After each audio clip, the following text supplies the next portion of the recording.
So these are some, some simple doggy treats.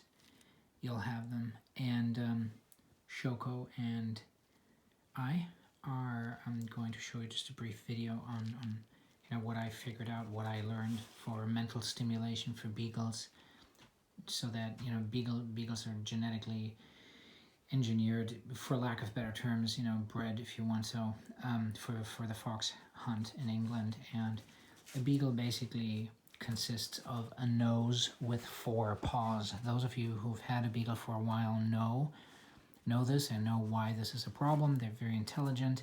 All they care about is sniffing and eating, and it is exhausting for the owners because it's a full-time job. This is a workhorse that's supposed to be outside 8 hours a day just chasing, hunting, sniffing. The way we live today, we don't have hunts anymore. We don't hunt for foxes anymore. We live in city apartments and work full-time jobs, so how do we balance this? It's important to find mental stimulation exercises, not just for any dog, but specifically for a dog that is as energetic and charged and never ever tiring and never ever stopping to just keep pushing and pushing for food. So for beagles, I found this much too late, but no one told me, and I just always thought, well, he's annoying, he's poorly behaved. Always criticized him for throwing over the trash and jumping on things and stealing other dogs' food and stuff. Well, you just have to, when you own a beagle, you have to know that they need to be constantly occupied with mental stimulation because, like I mentioned earlier, the fox hunt doesn't exist for these animals anymore. And of course, I rescued him from a pound. I would never go to a breeder and get a beagle in the first place. I think breeding dogs, it's a crime against animals. It should be outlawed. The only people who need purely bred dogs are airport security, border control and police, sniffing for drugs. There's, medical care dogs. They can sniff out cancer, tumors in people. That's all fine. But for, us city dwellers and stuff, we don't need animals like that. He was rescued from a pound, so it's a different situation. And to keep him occupied every day, twice a day for 10 minutes, I hide these. And you start out in simple ways by placing them where they can see, so they can sniff it and see it, and until a routine establishes.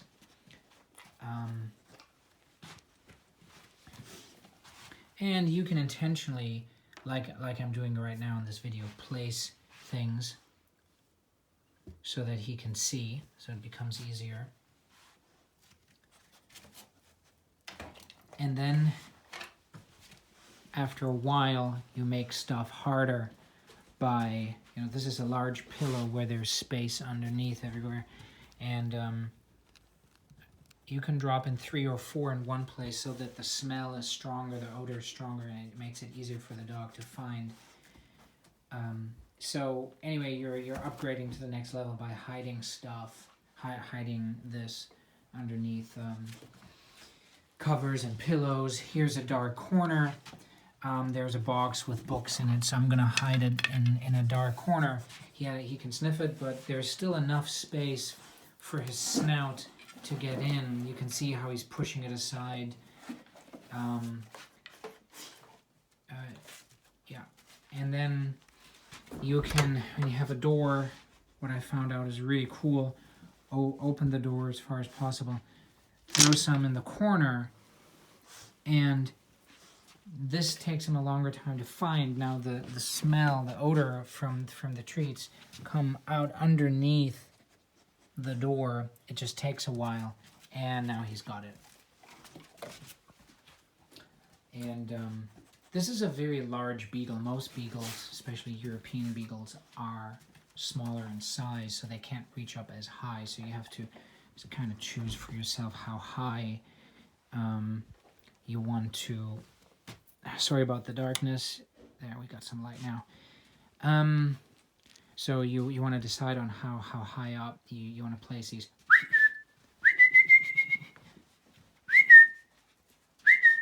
Okay, he doesn't understand where the whistling is coming from. Shoko, come here. He's almost 13 years old, so he's a little bit slow. He doesn't see or hear as well anymore. So here's under the covers, we're going to place them. Of course, I'm making this much too easy for the video now. He sees where I place them. Usually you should let the Beagle sniff for a couple of minutes until they find it without help. This is, just much too easy, but it's just because I'm making the video. So I hope that this video finds many Beagle owners who didn't know what to do, and because I want to help your dogs to not be bored like mine was for many years. I should have thought of this much earlier. I feel really bad that now at the end of his life I'm discovering these activities rather than, always fighting the dog, don't touch this, yelling at him, chaining him up someplace so that he'll just sit quietly just for 30 minutes while you're cooking in the kitchen or doing something, and it's the wrong approach. You gotta know, it's like when you buy a weapon, you gotta know what the weapon is for. When you buy a tool, because you like janitor's work and odd jobs around the house, you got to know what a tool is for, and it's no different with a dog. A dog, especially when it's purely bred, you get it from a breeder, it's a tool, and you got to understand your tools to use it in the right way so that they don't break. Sounds like a stupid comparison, but it's actually a very smart one. It's a very practical one.